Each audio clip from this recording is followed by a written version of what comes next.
Hello everyone, welcome to the channel. Hope you're all doing well. Before I get into the main subject of this video, just a little bit of news update as I was watching it, and that's about the Canadian election. I wasn't watching coverage on the news because CNN wasn't really focusing on it, neither was the other networks.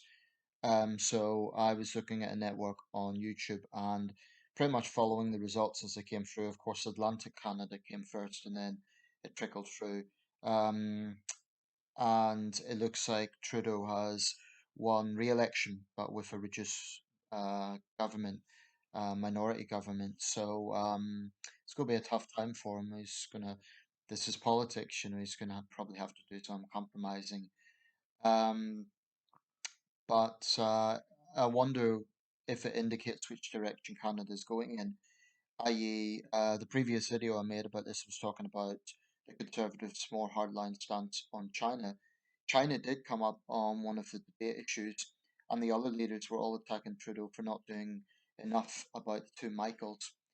Um, to be honest, I think that's a very difficult situation for any prime minister because, on one hand, Trudeau said that Stephen Harper threw tomatoes across the ocean for his tenure, and that didn't make a difference. It wasn't quite the situation, but I know what he means by that. It's morally justified, I think, to take a hard line with China, but at the same time, when you have this sort of situation, which really is a case of two Canadian nationals who are basically being used as pawns by the Chinese state. Um, Unfortunately, the Canadian government does have to tread carefully because if they really notched up the rhetoric too much regarding this case, the Chinese could just retaliate and like lengthen the sentence or something. Because it's a vindictive, nasty regime, it's the sort of thing they would do. So unfortunately, Trudeau does have to be careful with that, and the other leaders must know this. But anyway, that's the result. So, any Canadian viewers, let me know your thoughts on that.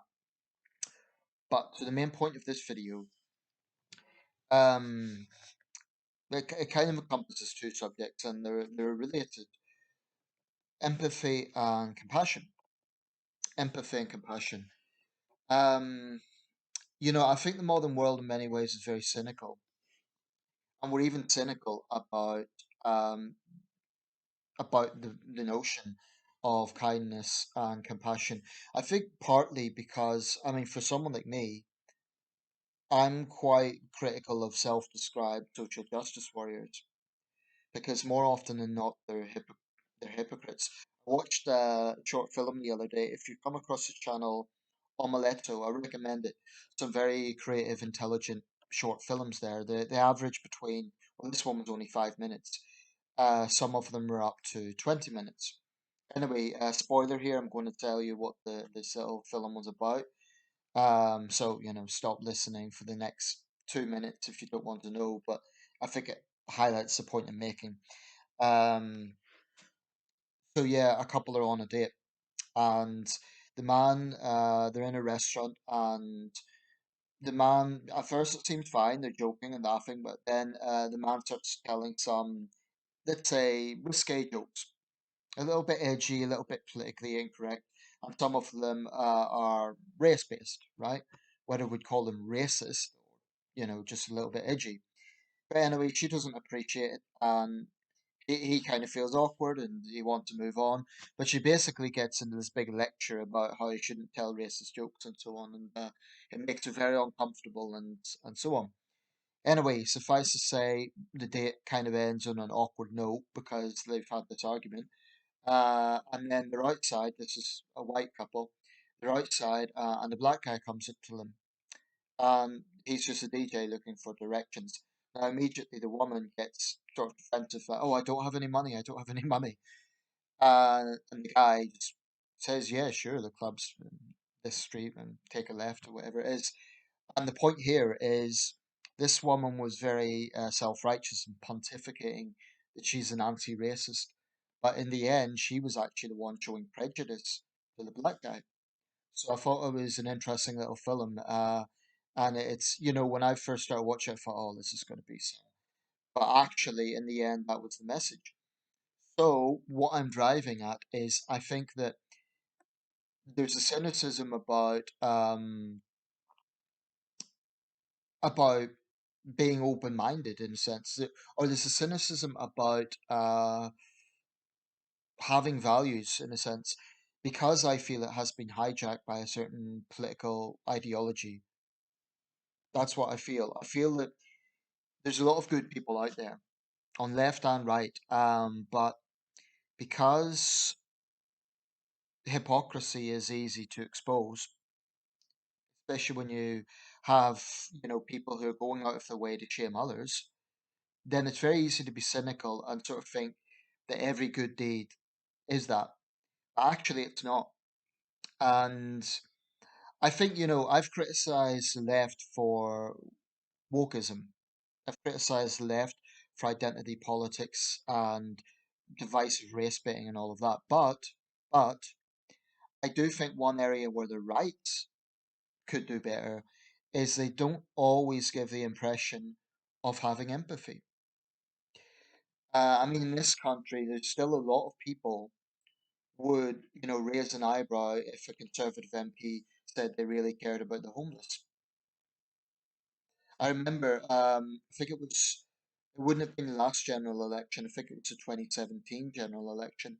Or actually, it might have been the 2019 general election. Can't quite recall. Anyway, I was in Newcastle City Centre, and there was a Conservative council candidate. Well, actually, she might have been a parliamentary candidate. I don't want to name names or anything like that because I might say the wrong person or something. But anyway, she was conservative. She clearly had the blue rosette, and I could see that she was getting a lot of verbal harassment. A woman came up to her and basically called her scum, and you let the poor die and so on. And that's unpleasant. I don't think people should do that. But at the same time, I do understand anger against the Tories because it's irrefutable that on their watch, homelessness rises. It's always the case. Now, the last sort of 2 years have been exceptional in every sense because of the pandemic. It's affected everything. And one of the arguments that has come out with the social impact of the pandemic is because I know in this country earlier on there were some measures to protect the homeless. So the question was, well, if we could do it now, why can't we do this long term? I do think that conservatives sometimes give the impression that because they're so pro-capitalism, and I'm not anti-capitalism. I think if you enjoy consumerism in any way, shape, or form, then you cannot, by definition, be anti-capitalism because you'd be a hypocrite. If you, well, you can't escape it. It's a globalized world, and you could really, really try and strip it back, and maybe, just maybe, you could live that sort of life away from all sort of consumerism and so on. But I think it's very difficult. Um, and if you have any ambitions, most people want to be financially better off. Maybe not necessarily billionaires, but they want to be in a comfortable position. Well, it's capitalism that creates a platform for that, not socialism. But I also would say it's democratic socialism that brought in things like the minimum wage, which I strongly support. Anyway, I'm going off track here. I'm getting the economic philosophy and ideology and so on. What I want to talk about is, but yeah, I do think sometimes conservatives have an image problem. This is not to say that I think conservatives lack compassion. I mean, I know a guy who's a conservative, um, and he is a very outspoken advocate for human rights. He stands up for some of the most oppressed people in the world. He's a member of the Conservative Party. He rarely talks on British domestic issues. I'm not naming him here simply because I haven't told him I will, and he's not a close friend, but he's an acquaintance, and I don't want to just name drop people without letting them know. Um, but people are often more complex than their political colours, and yeah, it's not always black and white in that sense. Just because someone wears a red rosette doesn't mean that they are some fiery communist, and just because someone wears a blue rosette doesn't mean they're a greedy capitalist. There's a lot of nuances. Um, that's a very, very rudimentary way to put it. But um, tapping into this thing about compassion, spoken a lot about politics, but I think there is overlap there. Today, I was going through Sunderland city centre, and I came across a homeless woman, sleeping rough, and I've seen her around before, because Sunderland's not a huge place, and she was asking for change, and I had change, but I said, look, I'm going to Greg's, which if you live in the UK, you'll know that's kind of, they make pasties and sandwiches and so on. It's like um, a takeaway place for lunches, I guess. It's the best way to describe it. And I didn't give her change, but I said, look, did you want something from the Greg's? And she told me, and I got her that, and she was grateful. Now, the reason I say this is not to say, oh, look, this is my good deed for the day. It's because I've been in situations, I've never been homeless. Well, I slept rough one night in London. That was a long night. Long story short, I was at the naivete concert, huge concert in 2005 for Make Poverty History. Anyway, I missed my last train, King's Cross to Newcastle. All the hostels in central London were fully booked, so basically had to sleep rough, and it was a tough night. And that's happened in other cities as well. I've had some experiences, usually involving trains, so I've had a bit of experience of that. But I've never been homeless. But I've had other experiences. I've had unfortunate things happen to me. But paradoxically, I've also had fortunate things happen to me. For example, when I was in China, I had a meeting with a colleague. It was a social meeting. It wasn't like super important, but it was a social meeting. And basically, I was running a bit late because I think class had went over time, and I got a taxi, and I was kind of fumbling around for change. Of course, in China, everything for a Westerner is relatively affordable anyway. But my colleague, because I didn't know the place where we were meant to meet, so I got my colleague to speak on the phone to the taxi driver. And at the end of the ride, I sort of indicated like how much to charge yen Mandarin, and he just kind of waved on like, no, no, it's fine, free ride. I'm thinking, this is this guy's livelihood. I need to give him something, like, but he insisted, and I don't know if my colleague had already paid. That's a possibility, but probably not from that method. Anyway, the point is, this guy was just maybe trying to give a good impression of the hospitality of of the city that I was in, because it was a small city, wasn't a big tourist city. Anyway, my point is, that was just a small act of kindness. He didn't have to do that for me. Um, but it was a small act of kindness.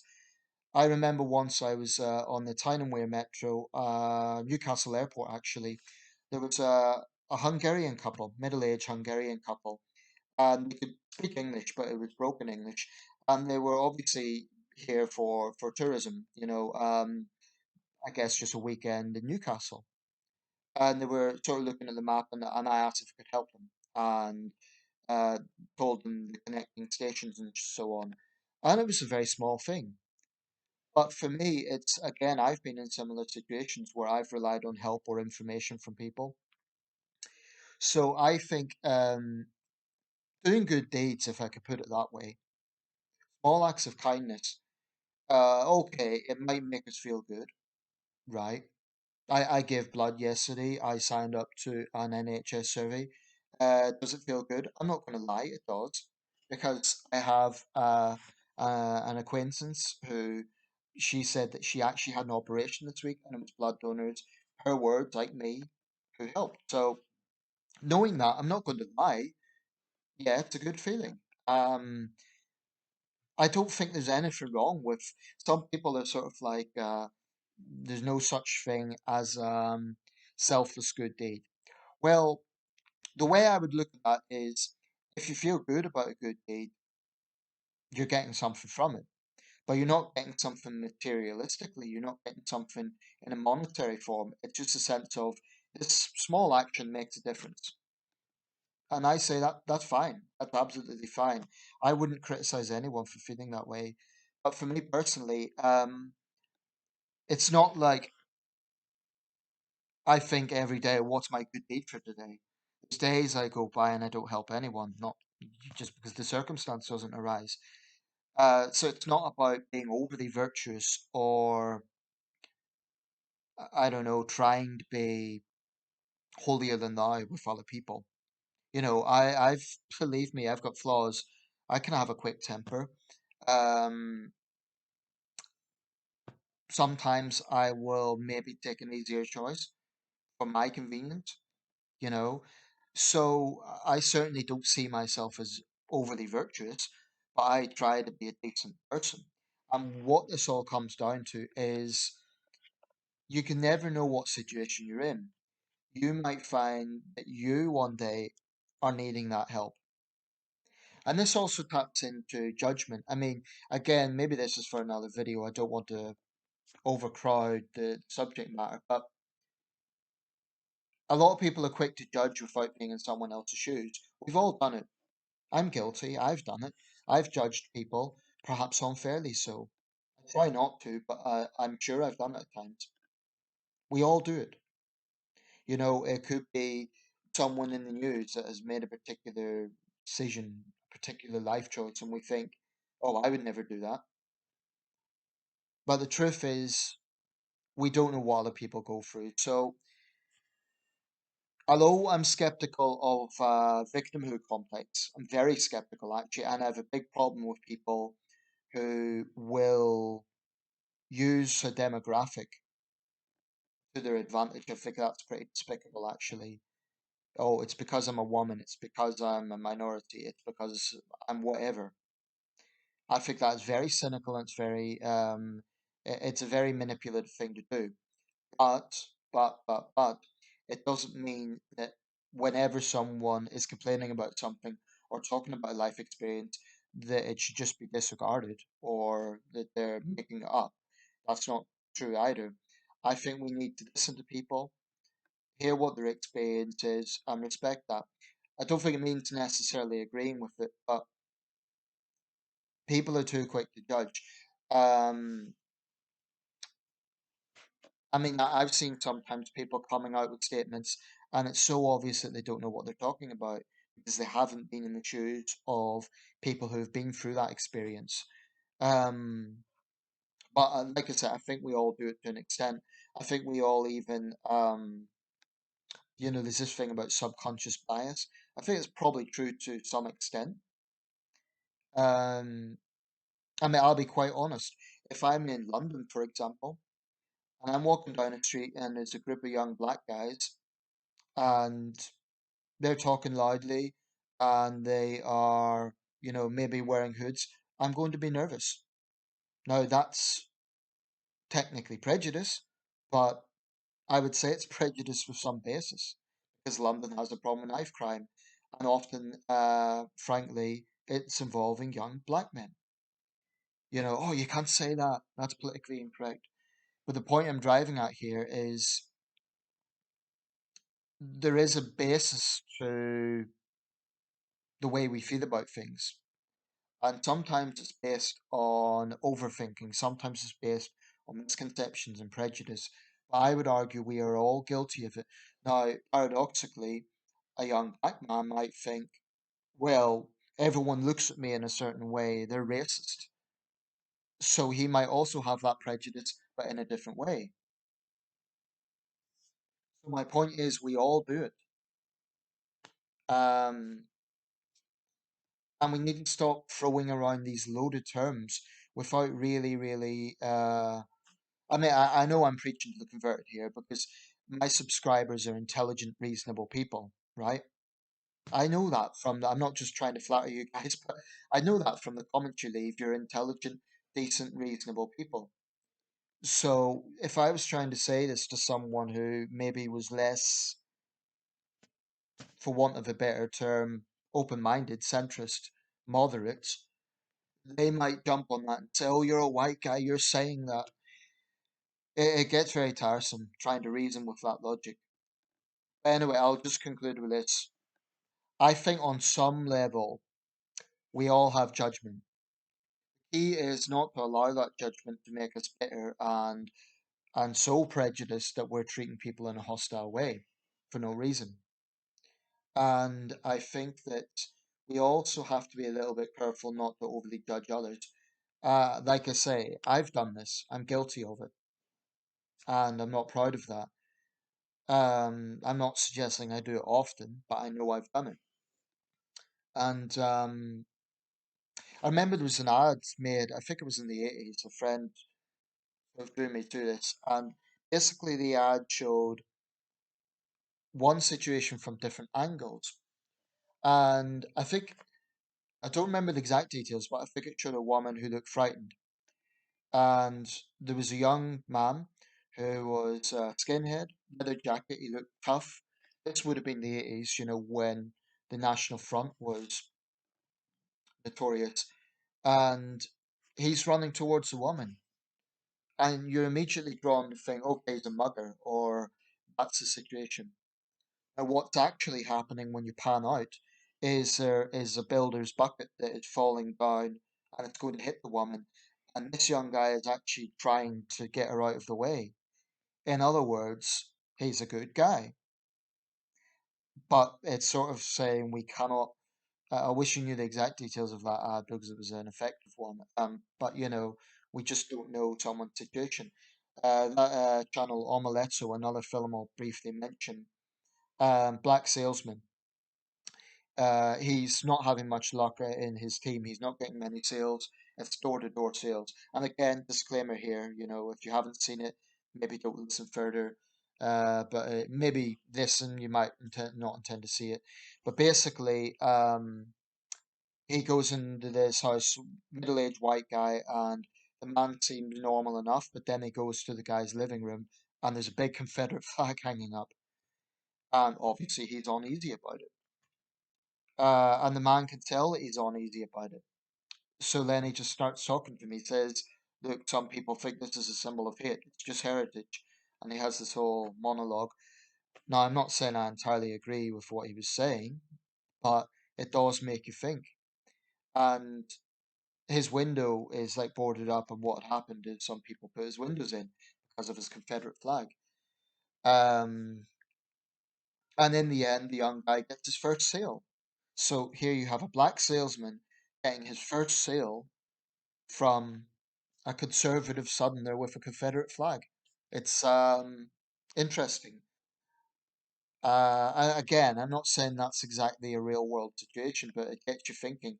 So yeah, I'd strongly recommend that channel Omeletto. They've got some very clever little short films there. I'll round this up, but I just think we could all do with being less judgmental. I don't think it's possible to totally discard it. I mean, some people do things they deserve to be judged. If I see someone drunk on a train harassing people, I'm going to judge them with good reason. Um, so I don't say, I do not argue, let's never judge, I think that's impossible. We're going to judge it.